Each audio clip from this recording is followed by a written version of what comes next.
السلام علیکم ورحمۃ اللہ وبرکاتہ۔ آج آپ کے سامنے خراج تحسین دینے کے لیے کہ جنہوں نے شان صحابہ کے اوپر اپنی زندگی وقف کی اور صحابہ کرام کی عظمت اور شان بیان کرتے ہوئے اللہ کے قرآن کو پڑھتے ہوئے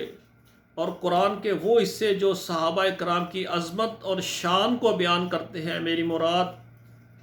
قاری عبد المتین اصغر صاحب، جو کہ لاہور کانفرنس میں دوران تقریر کرتے ہوئے اللہ ذوالجلال کے پاس چلے گئے۔ میرے محترم سامعین کرام، یہ بہت بڑی سعادت کی بات ہے، یہ بہت بڑی سعادت کی بات ہے کہ بندہ ساری زندگی صحابہ کی وکالت کرے، پہلے صحابی سے لے کر حضرت ابوبکر صدیق سے لے کر اور جو آخری طفیل رضی اللہ تعالیٰ عنہ آخری صحابی تک جتنے صحابہ کرام ہیں، وَكُلًّا وَعَدَ اللَّهُ الْحُسْنَى، اللہ نے سارے صحابہ کرام کو معاف فرما کے ان کو جنت الفردوس کا داخلہ نصیب فرما دیا ہے۔ جتنے ہیں صحابہ کرام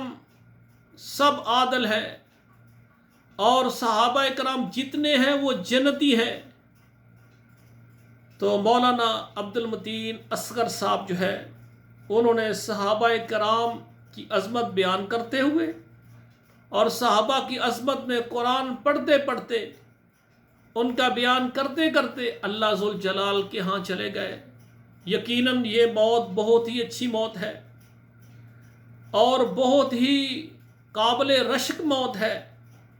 کہ بندہ ساری زندگی صحابہ کا دفاع کرتا رہے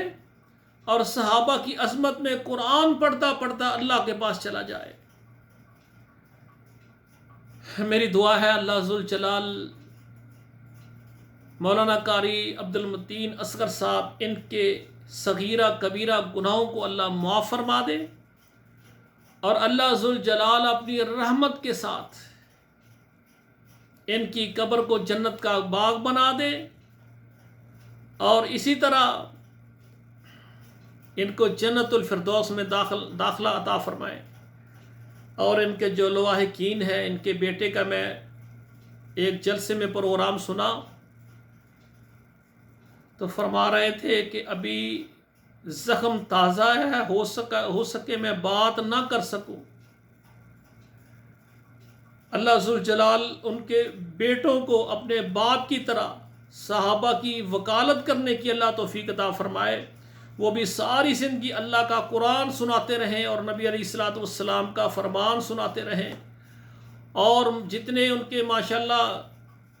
مولانا قاری عبد المتین اصغر صاحب کے جتنے شاگرد ہیں، ان کی اولاد ہیں، ان کا مرکز ہے، یہ سب ان کے لیے صدقہ جاریہ ہے۔ اللہ قیامت تک ان کے نامہ اعمال میں ان کا اجر اللہ ذوالجلال وہ نوٹ کرتے رہیں۔ اور میری دعا ہے اللہ ذوالجلال اپنے اس بندے کے صغیرہ کبیرہ ان کی یعنی جو خطائیں ہیں جو ان سے ہوئی ہیں بشریت کے تقاضے سے، اللہ معاف فرما دیں، اور اللہ ان کو اعلیٰ علیین میں جگہ عطا فرمائے، اور اللہ ذوالجلال ان کو صحابہ کرام کے ساتھ شامل کریں، نبی علیہ الصلوۃ والسلام کے ساتھ ان کو جگہ عطا فرمائے۔ اللہ ان کو بغیر حساب کی اللہ جنت عطا فرمائے، اللہ ان کو عرش معلیٰ کا سایہ نصیب فرمائے۔ اللہم اغفر لہ وارحمہ وعافہ واعف عنہ واکرم نزلہ ووسع مدخلہ واغسلہ بالماء والثلج والبرد ونقہ من الخطایا کما نقیت الثوب الابیض من الدنس۔ اللہم مغسل خطایا بالماء والثلج والبرد۔ اللہم انت ربہ وانت خلقتہ وانت ہدیتہ للاسلام